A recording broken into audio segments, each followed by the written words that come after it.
Tuhan bersamamu. Inilah Injil suci menurut Santo Matius.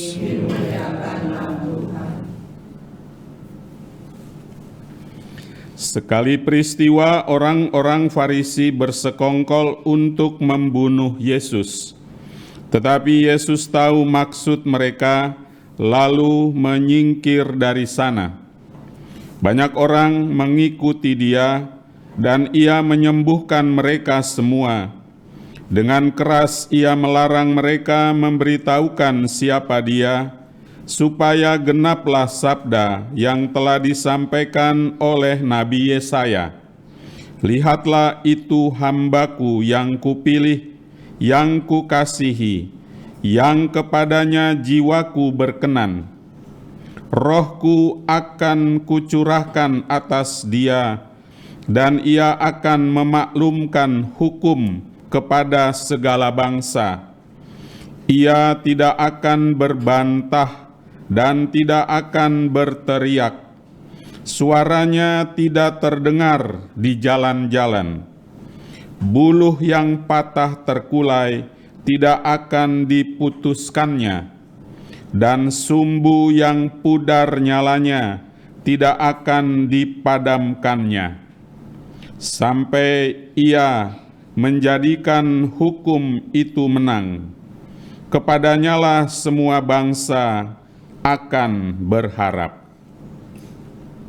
Demikianlah sabda Tuhan.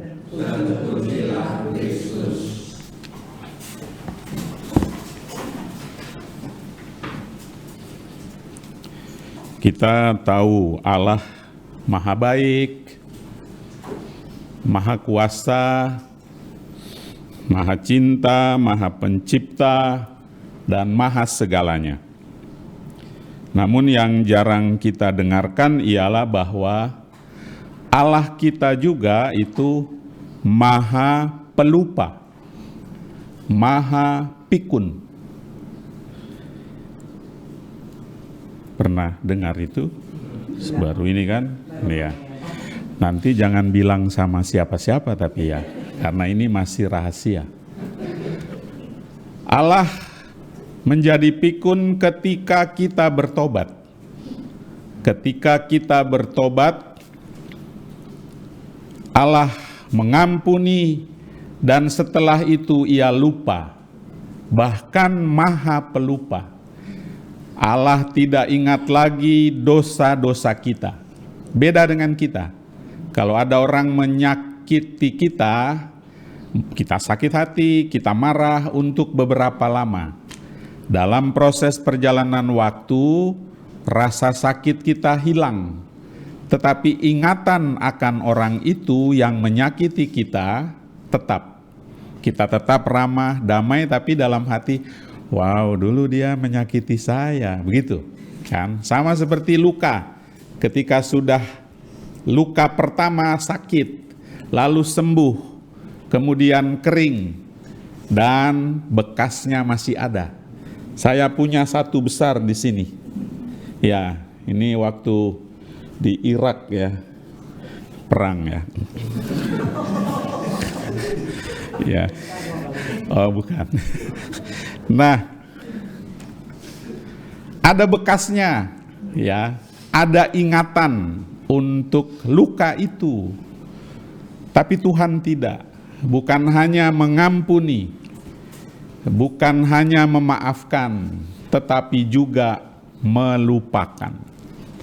Jadi kita punya Allah yang seperti itu.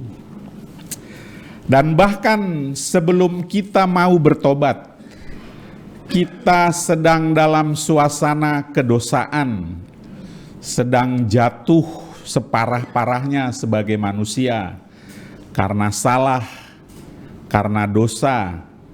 Diibaratkan tadi seperti buluh yang terkulai, seperti sumbu lampu yang berkedip-kedip, tidak dipadamkan, diberi kesempatan. Allah selalu memberi kita kesempatan supaya kita kembali kepadanya. Dan dengan itu hukum yang diwartakannya semoga menang. Hukum cinta kasih. Cinta kepada Allah, cinta kepada sesama. Namun kita dalam hidup harian, aroma kita itu aroma tomat. Menyegarkan kaitannya ya, menyehatkan untuk bapak-bapak lebih-lebih ya, direbus baru dimakan itu anti prostat. Bisa menyembuhkan ya. Beberapa istri langsung apa betul ya. Kasih sama suaminya tomat yang direbus lalu di jus kemudian diminum rutin. Itu juga bisa membantu supaya prostatnya aman. Dan untuk wanita itu kulit bisa jadi lembut, glowing, tanpa kimia. Ya, operasi boleh kalau usus buntu ya. Seperti itu. Ibu operasi enggak? Oh iya enggak ya, kelihatan enggak ya. Hanya disemir lah ya. Wajib lah itu. Nah, baik. Jadi Bapak Ibu Saudara-saudari, kita dibilang tadi warna hidup kita tomat. Maksudnya ketika masuk rumah ibadat kita bertobat. Keluar dari rumah ibadat kita kumat. Itulah kan. Jadi tomat. Sementara Allah kita maha baik. Maka mari kita bersyukur dan kita ungkapkan rasa syukur kita dalam Ekaristi. Melalui Ekaristi, Allah hadir, bahkan secara pribadi. Maka nanti ketika masuk di sini bertobat, semoga kalau keluar dari sini jangan kumat.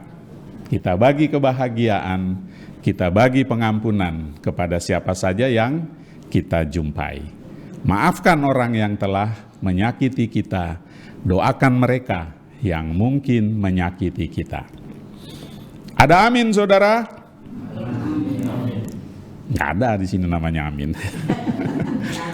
Ayah, kita siapkan persembahan.